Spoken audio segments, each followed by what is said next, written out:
Assalamu alaikum. Peace be with you all. Bismillah ar-Rahman ar-Rahim. Alhamdulillah Rabbil Alameen. Wa salatu wa salam ala khair al-mursaleen. Muhammad al-Nabi al-Ummi wa ala alihi wa sahbihi ajma'een. سبحانك لا علم لنا إلا ما علمتنا إنك أنت العليم الحكيم رب اشرح لي صدري ويسر لي أمري واحلل عقدة من لساني يفقهوا قولي. So I'm going to have to stand all the way over there. It's having the same mic issues. First, I wanted to start off by just thanking Bayan Claremont for hosting this very important conference. And that it is truly an honor to be here and to be speaking at it in my capacity and as a participant, as a chaplain. That's what I do now. I'm a chaplain at USC, UCLA, as well as UCI. At the outset, I have to also say it's very hard to follow my neighbor from Egypt, Sheikh Ubaidullah. We actually graduated in the same year, or we finished outside at the same time, around the same time. And it's beautiful to hear him now in California. We know he's based in Chicago, but it's very hard to follow him. So I will try my best. This topic that I have been given is a vast one, and 20 minutes is really very little time to speak on it. And at the outset, when we think about human dignity, what do we associate with it? If I say the word human dignity, what is that? What are the different connotations that come to your mind? Does it have to do with the rights of others? Does it have to do with the sanctity of human life? Does it have to do with safety issues? Does it have to do with internal respect? It's a very broad term. And so before we talk about something, it's good to define it, or it's good to think about what it is related to. So I will say, in the words of Dr. Hisham Kamali, that it connotes the inviolability of a human person, the recognition of their set of rights and obligations, and guarantee of safe conduct by others, including the society and state. I think this is nice and broad for us to work with, in terms of this discussion. When I read about human dignity in the life of the Prophet Muhammad ﷺ, it's very hard to speak about it, again, just in 20 minutes, because I feel like everything he brought was about human dignity. It was about the dignity of everything. And so in his own example is the highest example of human dignity. And in what he is teaching others is how to be a more dignified human being and how to treat others with the dignity that they inherently deserve.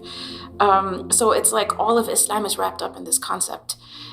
Yes, there's rights to animals, there's rights to the environment, there's rights to the universe, but who gives all of these rights? It's the human beings. And so they have to live in a dignified way in order for them to dignify one another and to dignify all that is around them. Allah subhanahu wa ta'ala says in the Quran, indeed we have honored the children of Adam. وَلَقَدْ كَرَّمْنَا بَنِي آدَمَ. And so the word honor, karramna, is from this three-letter root, is something that is reused, is used a lot actually in our tradition. And something that's amazing about the way that this term is used is that it connotes nobility, it also connotes gifts. So human beings are endowed with certain gifts. And the commentators on this verse, they mention just some of the things that human beings were gifted by God, that all of God's creation does not have, except for the human being. وَفَضَّلْنَاهُمْ عَلَى كَثِيرٍ مِمَّا خَلَقْنَا تَفْضِيلًا. That's the remainder of the verse. And we have favored them above many whom we have created. And some have commented and said, the verse here says kathir, which is many, but it can also be interpreted as the human soul is the best of God's creation.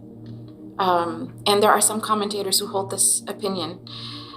Allah subhanahu wa ta'ala says, Inni ja'alun fil ardi khalifa, that I have created on earth a steward. And so of all of God's creation, the creation that is supposed to take care of the rest is the human soul, the human being. And there's much more to say on this. In summary, some of the scholars commented and they said that what separates the human being or what makes the human soul so dignified and so noble are things like granting authority over, again, all of the rest of creation, the powers of intellect, discernment, and speech, their ability to know God. The the human soul has the innate ability to know God, and then they can grow in that ability, and endowing the human being with extraordinary knowledge. And God says in the Quran, and God taught Adam the names of all things. So in thinking about the significance of where the soul comes from, 3 times in the Quran, it's emphasized that that the human soul is, we have the gift of the divine breath. Allah subhanahu wa ta'ala says, وَنَفَخْتُ فِيهِ مِنْ رُوحِي, that He has breathed into us from His Spirit. So when I say us, I'm not just referring to Muslims, and I'm not just referring to people who even believe in God. It's all of human creation has this gift of the divine breath. And even though this gift of the divine breath is given to all of human creation, it's understood that this breath that is in us is still created, though it comes from this action from God. The rest of creation, God just says be, and it is. But God also talks about the human being in the Quran differently, in that He created us. In one verse He says that He created us with His 2 hands. And so He fashioned us. We created humankind in the best of forms. We fashioned you in the best of images. And so on the inside, there's a nobility, and on the outside, there's a perfection to the way that God has created the specific creation of the human being. And so we are ennobled from within, and we are ennobled from without. Imam al-Alusi, he comments on this, and he says, all members of the human race, including the pious and the sinner, are endowed with dignity. Imam al-Sarakhsi says, everyone's mind must be honored and protected, even if they oppose the way we think. And here when he says we, he's referring to Muslims. So everyone's mind must be respected, honored, and protected, even if they fully oppose in the way that we think. This is all taken from the verses of the Quran, and in terms of their commentary on it. The Prophet Muhammad, he says many times in different ways, but I'm just going to say 2 examples here that I think really indicate what Islam is about in terms of beautifying human beings, in terms of recognizing human dignity, embracing it, as he says, not just tolerating it, but truly embracing it. The Prophet, peace be upon him, he said, the best part of faith is to have beautiful manners. The Prophet, peace be upon him, said, I have been sent in order to perfect moral virtues. And the Prophet, peace be upon him, was our example of the most dignified human being. So when we think about human dignity, we look to him. How did he behave? How did he treat women? How did he treat animals? How did he treat minorities in his community? How did he treat everything and everyone around him? We look to that most dignified example and try to follow in those footsteps. What is Islam other than a path that embraces and celebrates and promotes human dignity? In the Quran, Allah subhanahu wa ta'ala says, we created you of male and female and made you into nations and tribes so that you may know one another. Surely the most honorable, and here the word that's used is also akramakum, the same root. Surely the most honorable among you with Allah is the most mindful of Allah, and surely Allah is all knowing and aware.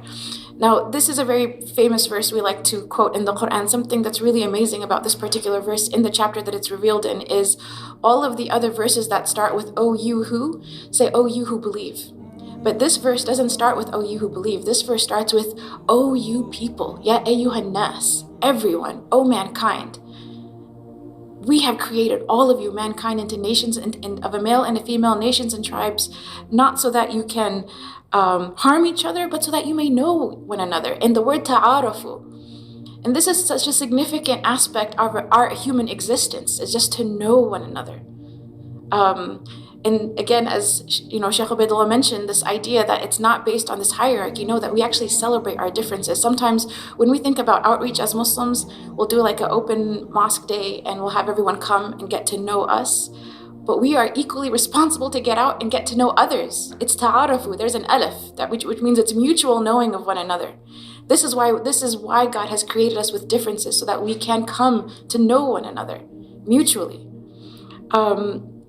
And something else that's very significant about this verse, and it leads into a much longer discussion, is eradicating in people's minds, which is where it really starts first, the tribalistic system by which people saw human hierarchy.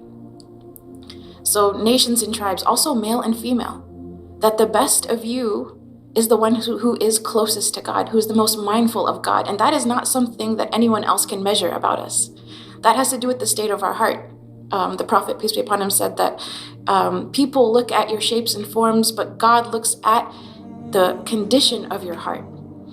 And so the male is not better than the female. The Arab is not better than the non-Arab.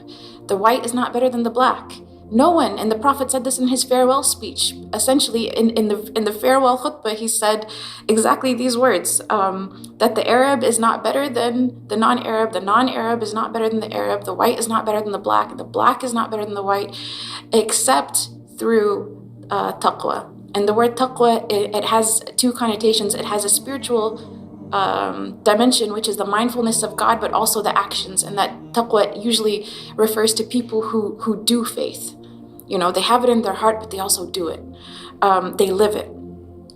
And when we think about this, how this completely flips the script in terms of what it does to society is you can never meet anyone and think of yourself as being, you know, better than them in any way, because you have no idea where their heart is. This person who could, you know, mention the example of the person who came into the mosque and urinated, right? If in the moment afterwards he's repenting to God and sincere, he could be better than everyone else around him. No one knows. That's something that's a secret between them and God. And so we are in everyone, there is a created dignity, whether they believe in God or not. But the way to actually increase dignity with God is through something that cannot necessarily always be seen. It's something that's in the heart. And this is something that is so significant because think about how this relates to honoring those who are poor. Think about how this relates to honoring different economic classes, different social classes, different races and ethnicities, women, people of other faiths, people you're even at war with.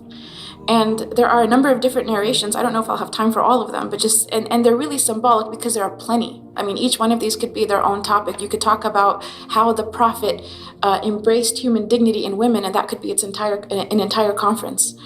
Once again, my time is, you know, I'm not doing a good job, but the time is running out. The Prophet, peace be upon him, he taught those around him to see human dignity in places where they were not used to seeing human dignity. So he didn't just say, you know, help the poor.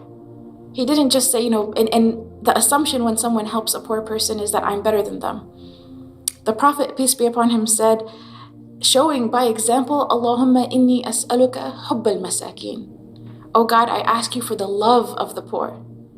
It's not just about, you know, help them out. It's you have to truly love people. And poor here is not separated by Muslim or not Muslim. This is just a category of people that have been marginalized. And the Prophet is teaching us to see human dignity in them. In difficult times, in times of trial and difficulty, the Prophet, peace be upon him, would say, أبغوني في الضعفاء فإنما تنصرون وترزقون بضعفائكم. The Prophet, peace be upon him, would say, seek me amongst the weak, because truly you are given victory and you are given sustenance because of the weak among you. Meaning we as a community enjoy all that we enjoy in terms of success, politically, socially, whatever, in whatever form.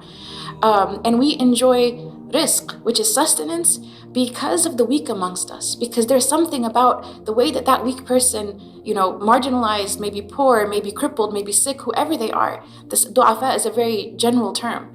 That he is going to be with them and in times when the community is in need of aid, and he's going to be supporting them because he knows that there's something special about these people. There's a secret of dignity amongst these people who are suffering in this way. And the Prophet, peace be upon him, he said, shall I inform you about the people of the garden? All who are weak and thought to be weak. If they were to take an oath by God, God would surely carry it out. And can I tell you about the people of the fire? All who are coarse, domineering, and arrogant. So in times of difficulty, whose prayer are you going to seek? You're going to go to a nursing home and you're going to go and ask the people who physically cannot move, and you're going to say, can you pray for our community?